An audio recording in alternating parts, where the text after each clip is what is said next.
Good morning, naturalists. Happy Wednesday. It looks like it's going to be another beautiful, kind of sunny, bright blue sky day in New Hampshire, and I am up to some worm science today. So I am in my garden, and I'm going to see if I can entice some worms to come up out of the ground with a neat little trick that I learned. But before we get into some serious science here, let's sing our good morning song. Good morning, dear earth.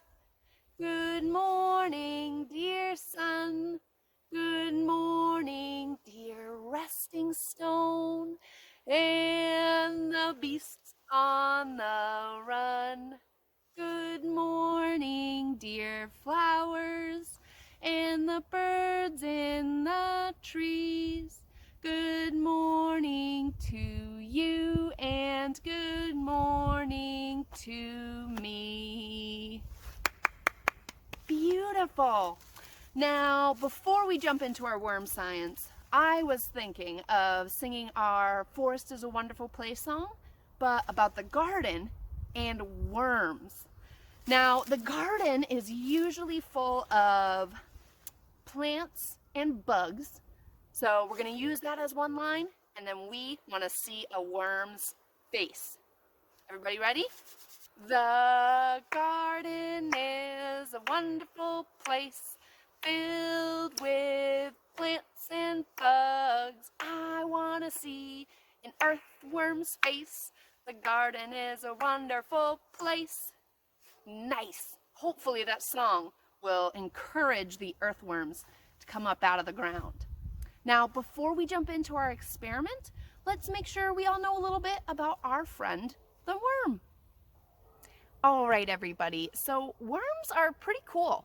You might not think about them that often. You might not realize how important they are, but they are cool critters that deserve a lot of respect. There are over 3,000 species of earthworms in the world, and I bet you've spotted a couple in your garden or your front lawn or maybe out on the sidewalk during a rain. And worms are composed of a couple of parts. Let's go over this real quick. Parts of a worm. So worms have different segments, which you can see are drawn here, those little different segment lines. And their digestive system is in this section of their body, right next to their clitellum, which only grown-up adult worms have a clitellum. This is actually where a worm would produce an egg sac. So this clitellum would produce a little egg, and then it creates kind of a mucus covering, a mucus egg sac for the worm. And this is the mouth of the worm. Now, worms live all over the place, but we see them a lot in our gardens and in dirt, and that's because they're eating all the really soft, kind of already broken down plant material and decomposing animal parts that are in our soil. So while they're doing this, worms are kind of wandering through and creating tunnels and tilling our dirt, creating a really nice, healthy, soft soil. So worms are doing a ton of work beneath our feet that we may not even know about or recognize. So let's dive into our experiment and see if we can get some worms to come to the surface. All right, everybody, I am down low. I'm near our experiment plot, and I have the only two tools that you need for this experiment. 2 sticks. So worms are often preyed upon by moles, and moles will scratch and dig and tear through the dirt, which sends vibrations pulsing and flowing through the dirt. And worms have these fancy little hairs that you can barely see all over their body called setae, And that's actually what helps them grab onto the dirt. Have you ever tried to pull a worm out of the dirt and you have to give up because it's pulling so hard in the opposite direction? That's the setae. But the setae also allow our earthworms to detect when a mole is coming through. So we get to turn into moles today. Maybe a star-nosed mole, digging and snuffling through the dirt looking for an earthworm. Maybe you want to get down on all fours or lay on your belly while you do this. We are going to use our sticks to send vibrations through the dirt.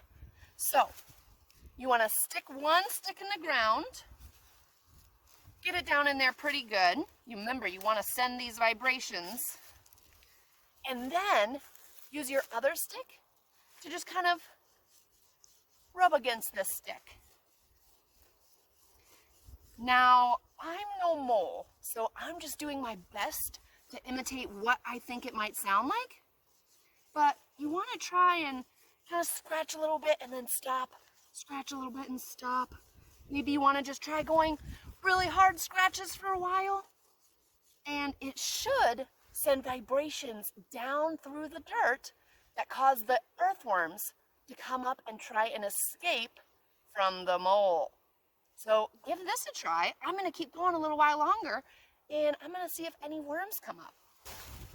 All right, everybody. Now, I have to be honest. This worm didn't come up because of my mole scratching, but I did find a little worm in my garden.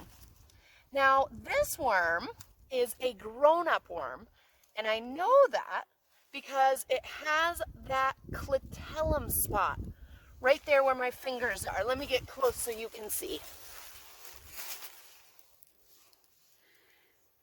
It has that clitellum right there, that little section that could produce an egg sac.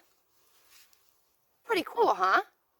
All right, everybody. Well, we didn't get any worms to come up this time, but give this a try in your own backyard and see if you can turn into a mole and encourage some earthworms to come up for a closer peek. Now, before we leave, because I had 2 sticks in my hand, I'm going to leave you with a riddle. If this is a stick and this is a stick, this is not a stick. But listen, if this is a stick and this is a stick, this is a stick. Do you think you got it?